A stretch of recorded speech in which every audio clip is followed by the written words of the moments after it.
Good afternoon, everyone. I'm Sonia Hoque, a postdoctoral researcher working with REACH. We have seen Guy's presentation where he talked about the various indicators through which affordability can be monitored at a national scale, and Andrew's presentation where he shared evidence on the financial viability of rural water services from the provider's perspective. In my presentation, I'll look at affordability from the user's perspective by sharing data on household water use behavior in coastal Bangladesh, and I'll specifically focus on the dynamics of vended water consumption. In rural Bangladesh, tube wells or hand pumps are the main source of drinking water. There are 2 million public tube wells, and it is estimated that the number of private tube wells are about 8 times higher. This infrastructure-led agenda, which dominated the country's water policies during the MDG era, has helped Bangladesh achieve close to universal coverage, with about 97% of the population having access to an improved source by the end of 2015. But this number drops to 55% when water quality is taken into account. This is particularly true for the coastal population, where groundwater salinity is very high and much higher than the national threshold for drinking water, which is 1,000 parts per million. And as we can see on the map, the situation is worse in the polders close to the Sundarbans in the southwestern area. The map shows our study areas in southwestern coastal Bangladesh, where we mapped all the public and private tube wells and tested their water salinity levels. This dataset, which contains more than 6,000 tube wells, shows that as we move towards the southern part of the country, the groundwater salinity increases, and at the same time, public investments in tube wells falls. This is also illustrated in the chart on the left, where the relative proportions of private tube wells in each of the unions, which is the lowest level administrative tier in Bangladesh, increases along with rising salinity, although most of these private tube wells are used for non-drinking purposes.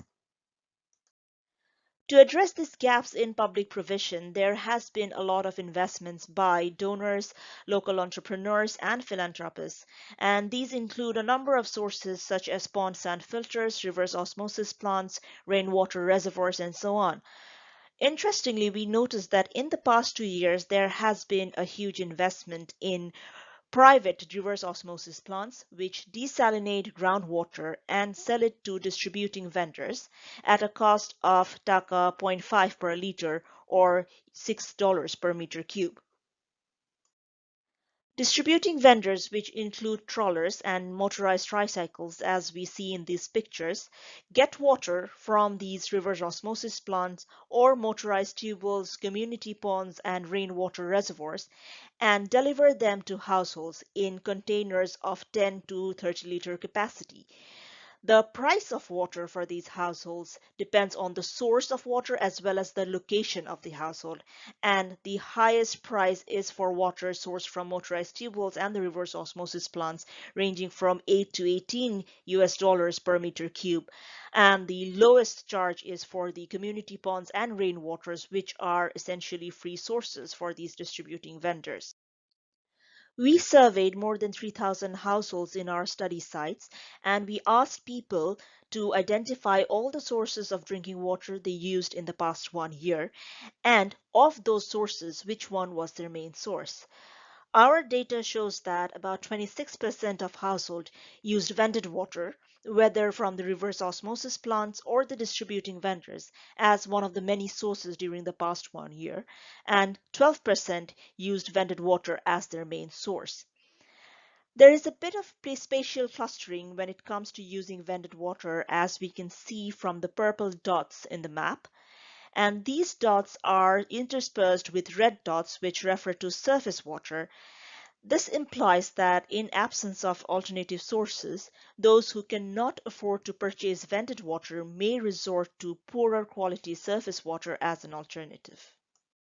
To better understand household water use behavior, we conducted a water diary study with 120 households who recorded their sources of drinking water, the costs, and the amount for every single day for a 1 year period. This is shown by the two graphs in this slide. We see that the choice of water sources is influenced by rainfall. In Bangladesh, June to August is the monsoon season when most households shift to rainwater sources, causing a dip in other sources like vended water, pond sand filters, and so on. This is also reflected in household expenditures for water as shown in the box plot below, where the median expenditure peaks from April to June and then falls after the rain starts. The scatter plot on the top right shows the annual water expenditures as a percentage of total household expenditures. Here, each red dot represents one of the 120 households, and we can see that about 20% have no expenditures at all, while many spend way above 5% of their total household expenditures. This shows that people's choices result in a trade-off between water quality, accessibility, and affordability. Affordability has emerged as a major concern during this pandemic as people's incomes have decreased, and due to the restrictions in movements, people cannot go to fetch water from a source that might be quite far away from their homes. This, on top of the usual dry season challenges, has led to increased demands for vended water, but most of these transactions are now on credit. We interviewed some of the water point managers who reflected that because the shops are closed, they are unable to purchase spare parts or sand for maintenance.